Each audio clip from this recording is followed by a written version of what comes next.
할렐루야. 신명기 22장 말씀 함께 나누겠습니다. 신명기 22장은 이 순결에 대한 부분들에 대해서 말씀하고 있습니다. 우리가 영과 혼과 육이 다 순결해야 합니다. 생각이 정결하고 특별히 육체도 또한 정결하고, 우리 생각과 우리의 행동이 정결하면 우리의 영도 정결해 줄 수 있다라는 겁니다. 제가 이 성경 공부할 때 말씀을 드렸었는데, 우리의 영은 우리가 어떻게 깨끗하게 할 수 없습니다. 사람들이 생각할 때 우리의 영혼을 우리가 좌지우지할 수 있다라고 생각하는데, 우리의 영은 사실 우리가 손댈 수 있는 영역이 아닌 것이죠. 그렇다면 영에게 가장 가까운 게 혼이죠. 우리가 깨끗하게 할 수 있는 부분이 뭐냐? 혼을 깨끗하게 하는 겁니다. 혼이라는 것은 우리의 생각과 우리의 지식들이다. 그래서 생각과 지식을 항상 깨끗이 하고, 생각과 지식은 또 어디서 오느냐? 우리가 보는 것과 접하는 것들과 우리 속에 품는 것들입니다. 그래서 마음에 어떤 생각들을 품느냐, 그것이 중요하다라는 거죠. 그래서 마음을 정결하게 하고 마음을 다해 하나님을 섬기고 우리의 뜻을 하나님 말씀 앞에 굽히는 것들이 우리의 영혼으로 하나님께 가까이 가도록 하는, 정결하게 하는 그런 모습들이다 하는 겁니다. 그래서 예수님께서 우리에게 말씀하실 때도 사람들의 기준은 육체에 있었지만, 육체로 여인에게 엄란한 짓을 하거나 여인을 강간하는 것들에 대해서 그게 음행이다라고 생각하고 있었지만, 예수님 오셔서 그 마음으로 음행을 품는 자는 이미 그 여자를 범한 것과 같다라고 말씀하셨습니다. 그러니까 우리가 마음을 어떻게 가지느냐. 그래서 예배하는 자도 신령과 진정으로 예배할 때 하나님께서 그들을 찾으신다, 그렇게 말씀하셨습니다. 때와 장소가 중요한 것이 아니라 우리가 마음을 다하는 것, 우리의 중심을 하나 앞에 드리는 것이 가장 중요한 일이다라는 거죠. 그래서 마음을 지키시기를 주의 이름으로 축복합니다.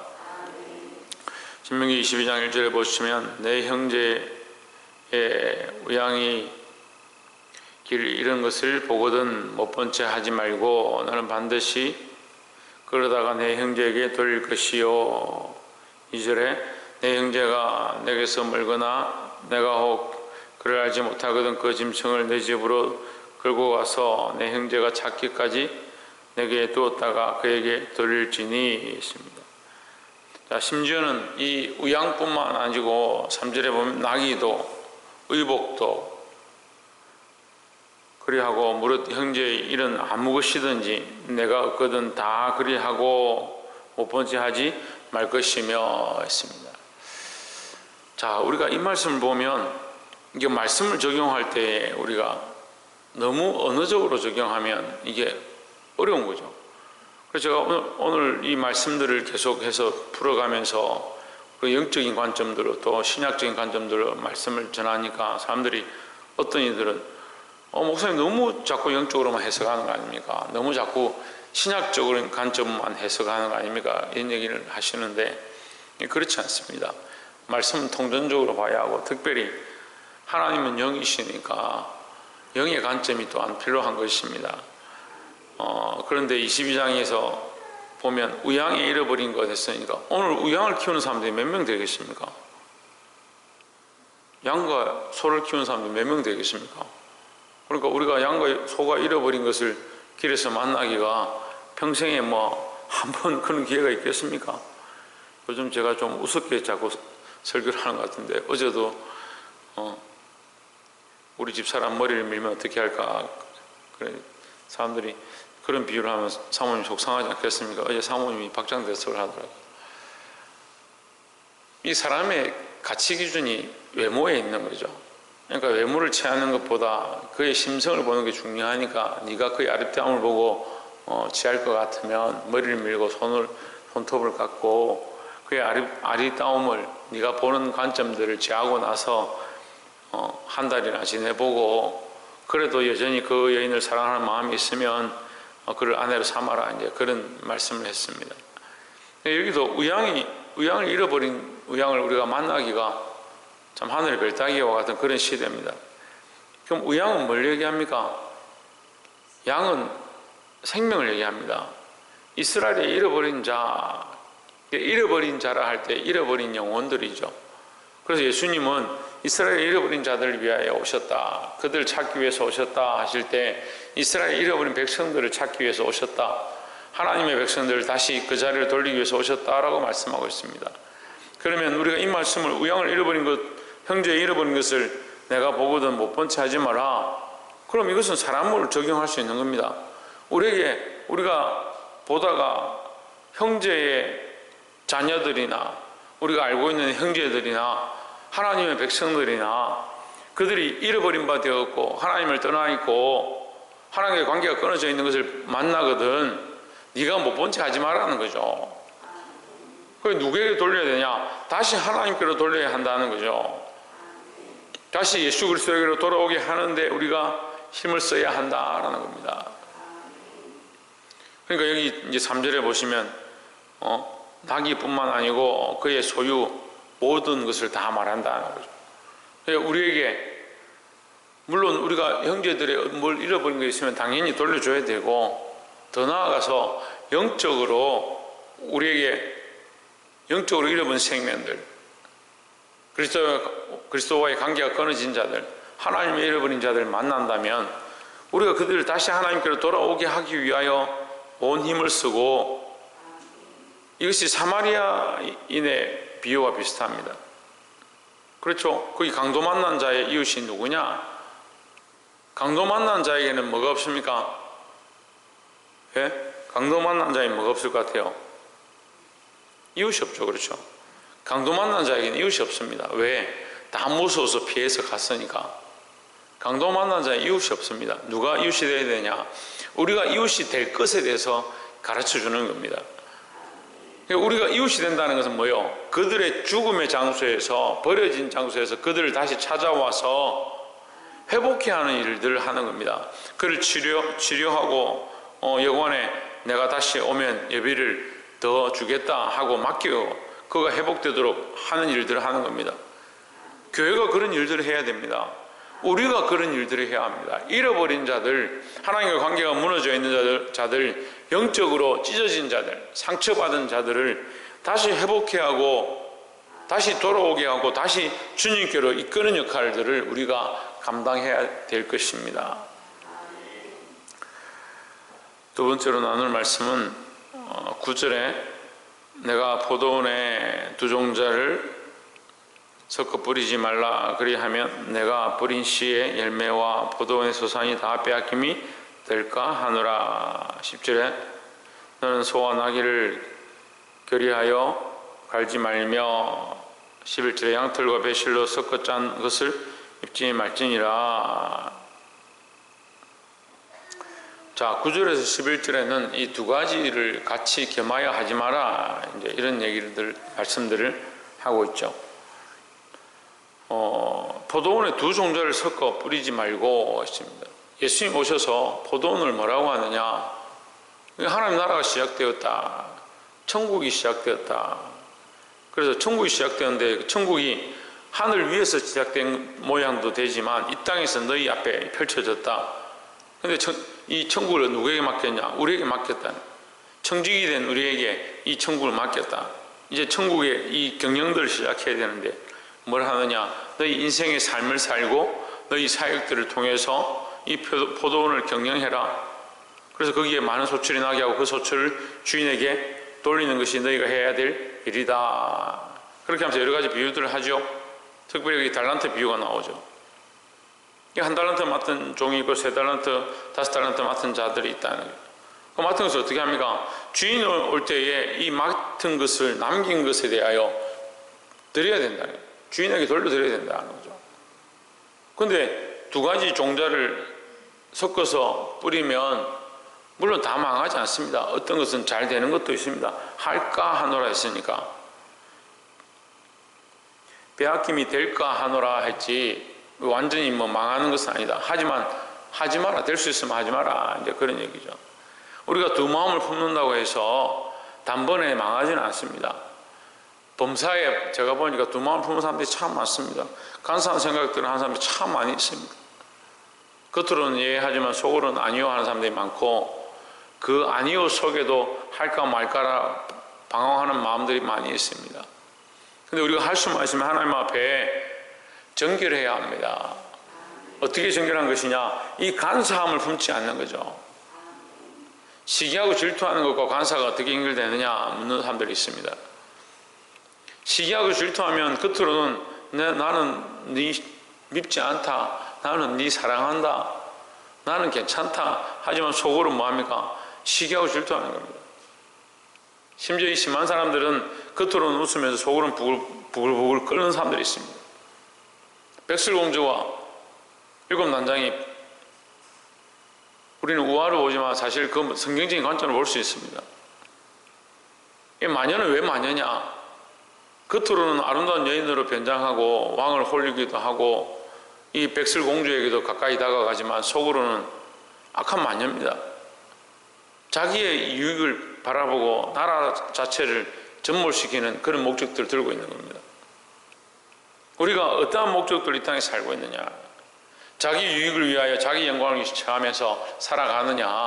하나님의 영광을 위하느냐? 우리 안에 심겨져 있는 이 두 가지의 마음들을 우리가 끊어내야 하고, 그 두 가지 마음, 겉과 속이 다른 것, 간사한 것, 사단이 역사하고 있는 거예요. 하와의 모습, 아담의 모습 중에 가장 이 죄의 시작이 뭐냐 하면 두 가지 마음입니다. 두 가지 마음. 하나는 하나님 명령하신 것이고, 하나는 마귀가 와서 다른 것을 심는 겁니다.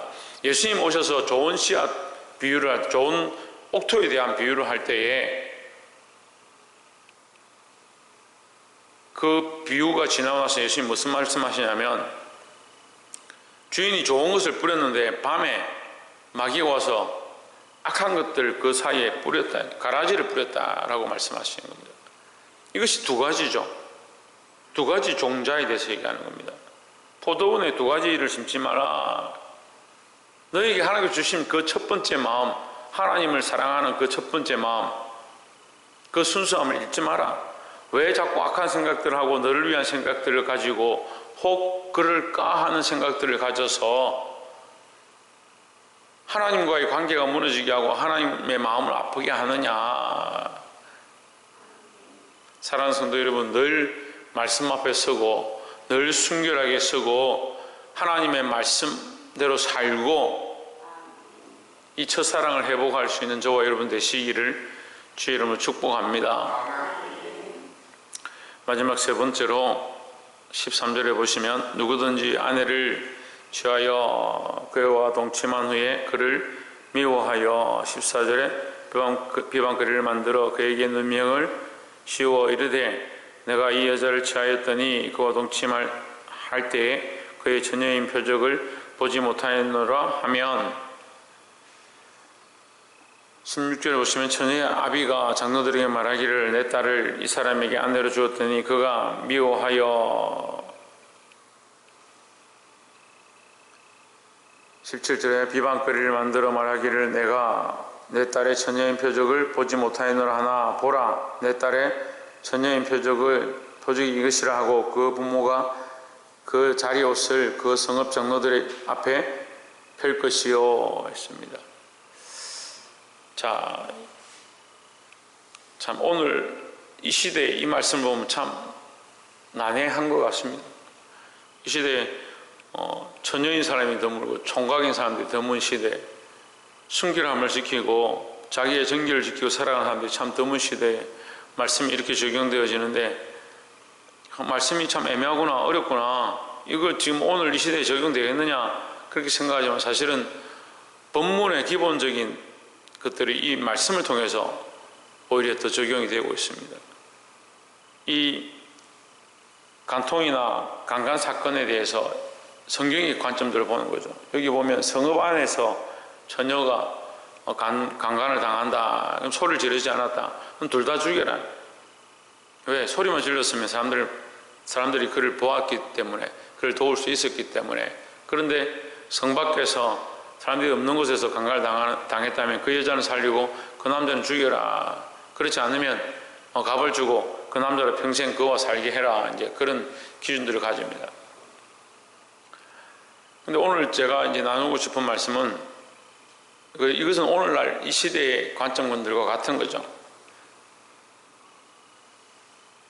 서로 합의하에 됐느냐, 자기도 좋아서 했느냐, 이제 이런 관점들을 보기 때문에 이제 오늘 이제 법문도 그런 식으로 되어 있는데, 중요한 것은 뭘 얘기하려고 하면 이 처녀가 결혼을 했는데 이 남자가 싫어서 이 여자가 처녀가 아니다.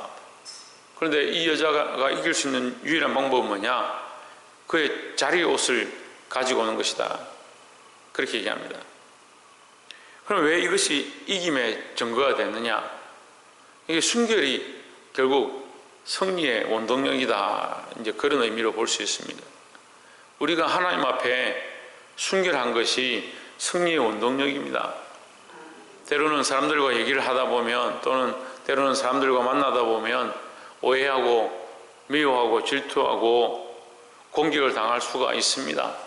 사람들과 관계하는 여러 가지 문제들 속에서 우리가 난처한 상황들을 겪을 수도 있습니다. 하지만 뭐가 중요하느냐? 우리가 하나님 앞에 순결한 신부로 서 있는 것이 중요하다라는 거죠. 때로는 신앙생활을 이렇게 해보니까 어떤 사람들은 방언하는 것 때문에 오해를 받기도 하고, 어떤 사람들은 치유의 역사를 일으키면서 오해를 받기도 하고, 어떤 사람은 말씀을 해석해서 가르침으로 오해를 받기도 하고, 또한 어떤 사람들은 과도한 봉사로 인해서 오해를 받기도 하고. 제가 보니까 저는 가끔씩 이제 구제를 너무 열심히 하고 봉사를 너무 열심히 하고 남들에게 너무 많이 퍼주다 보니까 오해를 받을 때도 있더라고요. 그런데 우리가 그것을 꺼려할 필요가 없습니다. 우리의 승리의 원동력은 뭐냐? 순결함이다 라는 거죠. 이 순결은 누구 앞에서 순결함이냐? 하나님 앞에서 순결한 겁니다.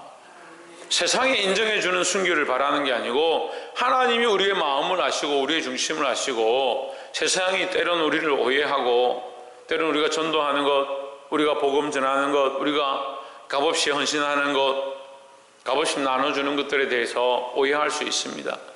하지만 우리는 끝까지 뭘 붙잡고 있어야 되냐? 우리의 순결성을 유지하고 있어야 된다는 겁니다.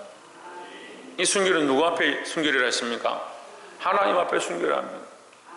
하나님 앞에 우리의 믿음을 지키는 것, 하나님 앞에 이 마음을 허투리지 않고 끝까지 사랑하는 마음, 끝까지 하나님께서 내게 맡겨주신 이 일들을 감당할 수 있는 그런 중심들이 흔들리지 않도록, 다시 말하면 아까도 나눴던 것처럼 마음을 지키는 것, 이 첫사랑을 지키는 것이 중요하다.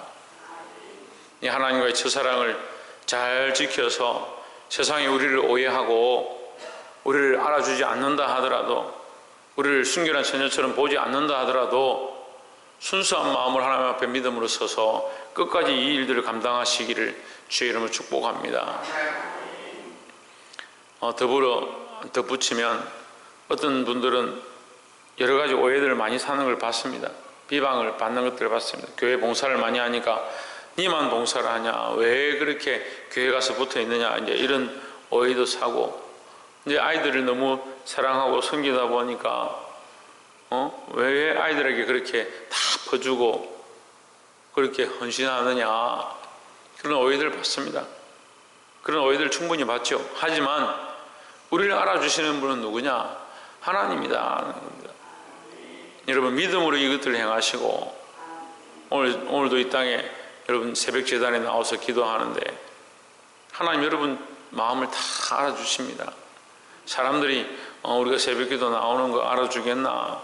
어떤 사람들은 니 뭐 한다고 맨날 새벽 기도 나가고 그렇게 회사 와서 힘들다고 졸고 그렇게 하느냐, 그런 얘기들을 할지라도 그런 데 신경 쓰지 말고 안 졸면 더 좋죠. 그렇지만 우리는 하나님 앞에 우리의 중심, 하나님 앞에 이 순결한 신앙, 하나님과의 이 첫사랑을 지키고 하나님 영광 위해서 그 앞에 사시기를 주의 이름으로 축복합니다. 기도하겠습니다.